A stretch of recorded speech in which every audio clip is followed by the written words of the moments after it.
Hi guys, this is Akmal Khan and welcome to our new video. आज की इस video में हम आपका इम्पॉर्टेंट टॉपिक कवर करने वाले हैं। वो है आपका आर्टिकल ऑफ एसोसिएशन।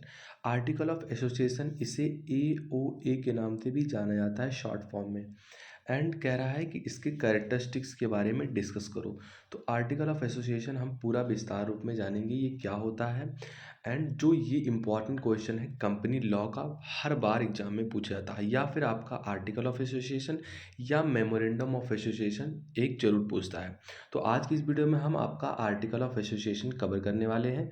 तो अगर इसे ब्रीफ में कहा जाए, मतलब एक समझने के लिए कहा जाए कि आर्टिकल ऑफ एसोसिएशन से आप क्या समझते हैं, कोई पूछ लिया, तो ये एक जॉइंट स्टॉक कंपनी का इम्पॉर्टेंट डॉक्यूमेंट होता है। मतलब अगर आप किसी कंपनी को इस्टेब्लिश करने जाते हैं तो वहाँ ये डॉक्यूमेंट जरूर लगेगा। बिना आर्टिकल ऑफ एसोसिएशन के कोई कंपनी फॉर्म नहीं हो सकती, इसलिए ये डॉक्यूमेंट बनाना ज़रूरी होता है।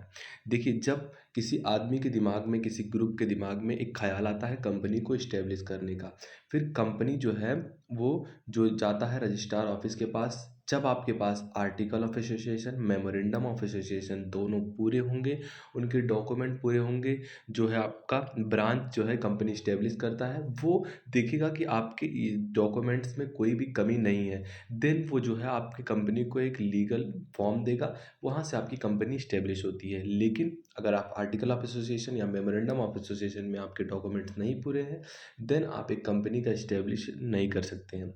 तो देखिए, ये एक इम्पॉर्टेंट डॉक्यूमेंट होता है किसी भी जॉइंट स्टॉक कंपनी का। ये ऑर्गेनाइजेशन, इसके रूल्स बनाने में, इसके इलीगल वर्क्स में, लीगल वर्क्स में ये एक इम्पॉर्टेंट रोल निभाता है। तो ये आप समझने के लिए यूज़ कर सकते हैं। बाकी आगे देखते हैं कैसे आप आंसर लिखेंगे। तो article of association is an important document of a joint stock company. एक जॉइंट स्टॉक कंपनी का इम्पॉर्टेंट डॉक्यूमेंट होता है। It contains the rule and regulation और bylaw of the company. जो कंपनी के जो लॉ से रिलेटेड काम होते हैं, चाहे रूल्स आपके रेगुलेशन हो गए कंपनी के, ये सारे चीज़ों को कंटेन करता है। They are related to the internal working of the management of the company. मतलब आंतरिक, कंपनी के आंतरिक काम जो होते हैं, जैसे आपका मैनेजमेंट हो गया, फाइनेंस से रिलेटेड काम हो गए, इनको मैनेज करने में जो है ये इम्पॉर्टेंट डॉक्यूमेंट निभाता है। कोई भी जो रहता है वो आपका कंपनी का आर्टिकल जो है आर्टिकल ऑफ एसोसिएशन को नहीं पढ़ सकता है।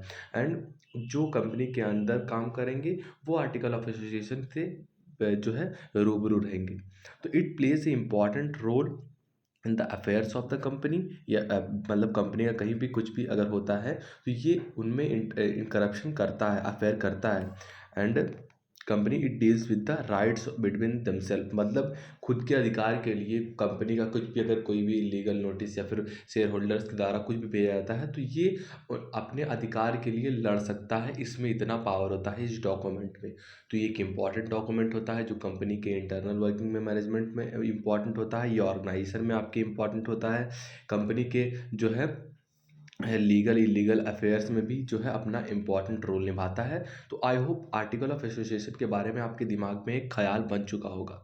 आइए देखते हैं इसके कैरेक्टरिस्टिक्स के बारे में। उससे पहले जानते हैं कि आर्टिकल ऑफ एसोसिएशन जो कंपनीज एक्ट 2013 बना, उसमें कैसे जो है कौन से आर्टिकल में लिखा गया। तो ये जो है सेक्शन 25 में इसको डिफाइन किया गया है, आर्टिकल ऑफ एसोसिएशन को। एंड बहुत सारे एग्जाम में आपका आर्टिकल ऑफ एसोसिएशन इतना विस्तार में नहीं लिखता है, बस AOA लिख दिया, आप समझ जाएंगे कि ये आर्टिकल ऑफ एसोसिएशन के बारे में बात कर रहा है। तो according to section 25, article mean the article of association of a company as originally formed और अल्टर्ड।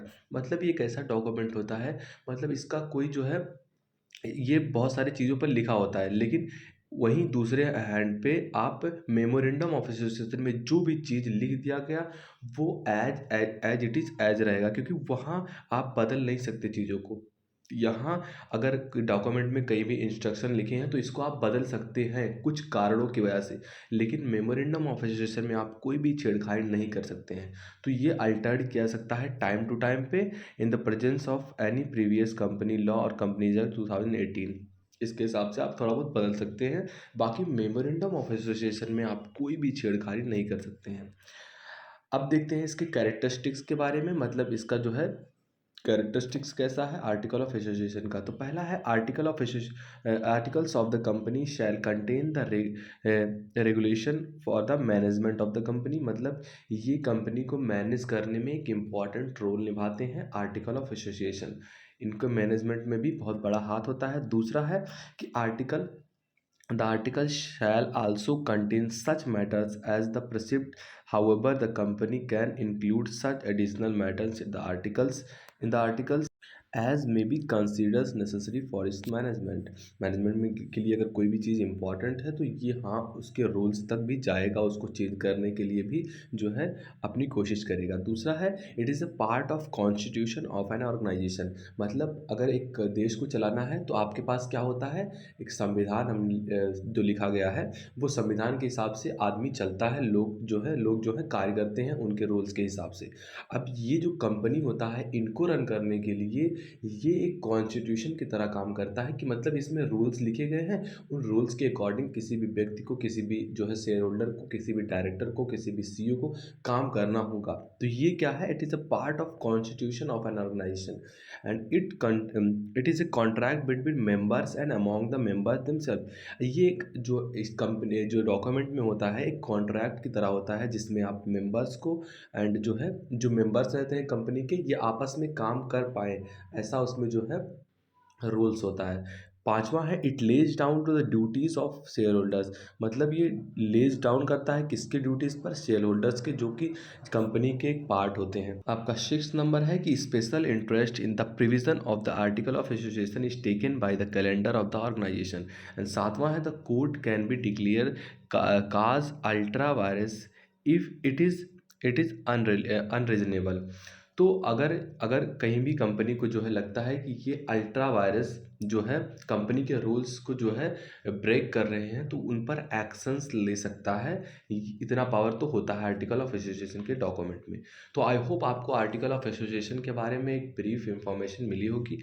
एग्जाम में आता है तो आप जरूर लिख ले जाएंगे, मतलब अगर किसी भी क्वेश्चन के पीछे आपके दिमाग में एक थॉट बन जाता है फिर आप जो है उन चीज़ों को आसानी से लिख पाते हैं। जब आपके दिमाग में थॉट होगा फिर जो मैंने एक दो चीज़ें बताई हैं वो दिमाग में आपके स्टक करती हैं, फिर आप ये चीज़ों को याद कर पाते हैं। तो आप आर्टिकल ऑफ एसोसिएशन के बारे में जैसे ही सुनेंगे ये आपके दिमाग में आना चाहिए कि ये एक जॉइंट स्टॉक कंपनी है।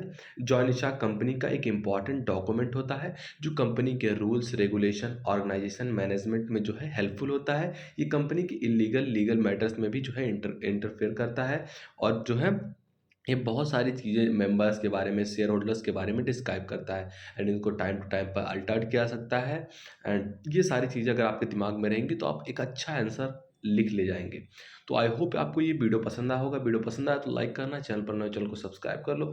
मिलते हैं आपसे वीडियो में, तब तक के लिए जय हिंद जय भारत।